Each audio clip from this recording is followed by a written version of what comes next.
News 24 घडामोडी, श्वास चालू घडामोडींचा। एक देश एक टॅक्स, मग अतिरिक्त सेस कशासाठी?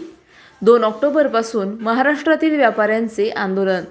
कृषी उत्पन्न बाजार समितीमधील जुना मार्केट सेस व नवीन युजर चार्जेस त्वरित रद्द करावेत या मागणीसाठी व्यापाऱ्यांनी आक्रमक भूमिका घेतली आहे। कोल्हापूर येथे आयोजित महाराष्ट्र राज्यव्यापी परिषदेत याबाबत महत्त्वपूर्ण ठराव संमत करण्यात आले असून मागणी मान्य न झाल्यास 2 ऑक्टोबरपासून सेस न भरण्याचा व तीव्र राज्यव्यापी लढा उभारण्याचा इशारा देण्यात आला आहे।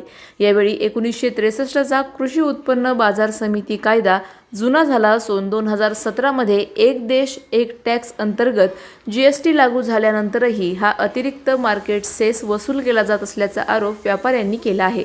मार्केट सेस रद्द केल्यास कृषी मालाला अधिक भाव मिळेल आणि सामान्य ग्राहकांवरील महागाईचा बोजा कमी होईल असा दावा संघटनेने केला आहे। प्रतिनिधी स्वामी गोसावी, न्यूज 24 घडामोडी, अहिल्यानगर। मार्केट सेस रद्द करा अन्यथा राज्यव्यापी लढा उभारणार असा तुम्ही इशारा दिलाय। आज पत्रकार परिषद घेतलेली आहे, काय सांगता? राज्यव्यापी परिषद झाली 4/8/26 मध्ये कोल्हापूरमध्ये सर्व व्यापारी आम्ही गोळा झालो। इतर निर्णय असा करण्यात आला आहे का आमचा सेस जो लागत आहे तो रद्द करावा आणि कायदा 1963 पासून हाच कायदा मार्केट कमिटी राबत आहे। प्रत्येक गव्हर्नमेंटच्या कायद्यामध्ये बदल झालेला आहे। इन्कम टॅक्सचा बी बदल झालेला आहे, GSTचा बदल झालेला आहे, महानगरपालिका जेवढे गव्हर्नमेंटचे काही टॅक्सेस असतील ते सर्व बदल झालेले आहे।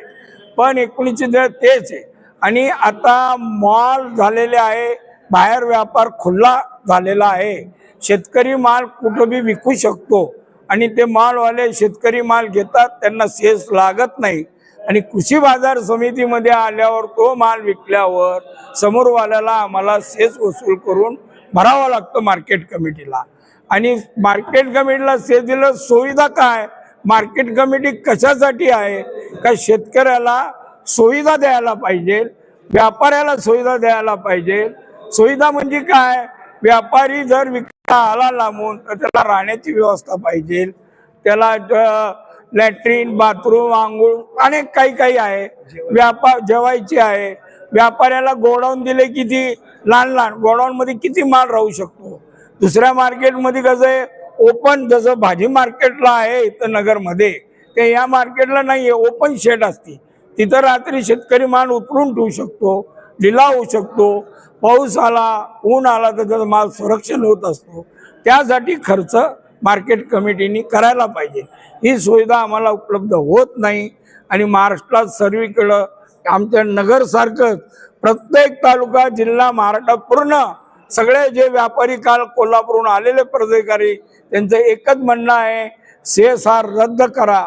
2020 मध्ये फडणवीस साहेबांनी सेस हा रद्द केला होता।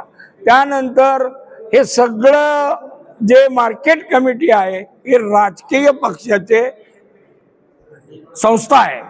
त्यामुळे या मार्केट कमिटीचं परत सगळे जे सर्व राजकारणी लोकांनी हा नियम परत बदलला आणि आम्हाला परत सेस चालू केला आणि कोविडच्या टायमाला आम्ही काही त्याच्यावर ॲक्शन घेऊ शकलो नाही, म्हणून आजपर्यंत आम्हाला हा सेस भरावा लागत आहे।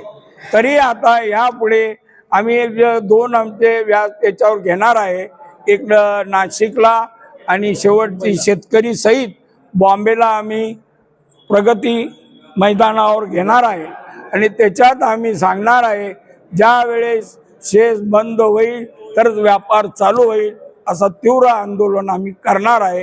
याची दक्षता शासनाने घ्यावा। त्या बंदमध्ये कोणी ग्राहकाची नुकसान न व्हावं, कोणाला अन्नधान्य न मिळावा, याची गव्हर्नमेंटनी दक्षता घेऊन आमचा निर्णय घेऊन 1% सेस आम्हाला रद्द करावा। हा रद्द व्यापाऱ्यासाठी काही फायदा नाहीये, शेतकऱ्याचाच फायदा आहे। शेतकऱ्याचा 1% सेस ना लागल्यामुळं त्याला तेवढ्या रुपयाची भाववाढ मिळते। आज काही लहान वस्तू आहे, काही वस्तू 20,000 रुपये क्विंटल आहे, मिरची सारख्या आयटम 30,000 रुपये क्विंटल आहे। 30,000ला 1%ला किती रुपये होतात? 300 रुपये क्विंटल। म्हणजे हा भुर्दंड कोणाला आहे? सर्वसामान्याला बी आहे आणि शेतकऱ्याला पैसा कमी मिळतो. तरी याचा नीट विचार करून व्यापारी प्रतिनिधी गव्हर्नमेंटनी मीटिंग मध्ये बोलून याचा सविस्तर माहिती घेणे. मग तरी असं एका रात्री आडत बंद केली तर याच्यात फायदा काही झाला नाही, शेतकऱ्याची नुकसानच झाली आहे. आज मी तुम्ही पत्रकार आहे, शेतकऱ्याला विचारा तुमचा फायदा आहे का नुकसान, ते मी तुम्हाला सांगते. आमचं शेतकऱ्याचा फायदा काही नाही. आम्ही ज्यावेळेस आडत देत होतो त्यावेळेस आमचं भाव योग्य मिळत होतं, सर्व सोयी सुविधा मिळत होतं. तरी आम्हाला परत आडतच लावावी असं त्यांच्याकडून मागणी आहे. पण गव्हर्नमेंटने कायदा केला आहे की शेतकऱ्याकडून आडत घेऊ नये, म्हणून आम्ही आडत घेत नाही. तरी या सेस एकतर्फी हटाव, सेस कमी झालाच पाहिजे असं सर्वजण आपण एका ह्याच्या मताने सांगा जोरात. सेस रद्द, सेस रद्द. 1963 कायदा बदलायलाच पाहिजे. धन्यवाद. अशाच बातम्यांचा आढावा घेण्यासाठी आजच आपल्या YouTube चॅनलला सबस्क्राईब करा. बातमी आवडल्यास लाईक करा आणि इतरांपर्यंत शेअर करा.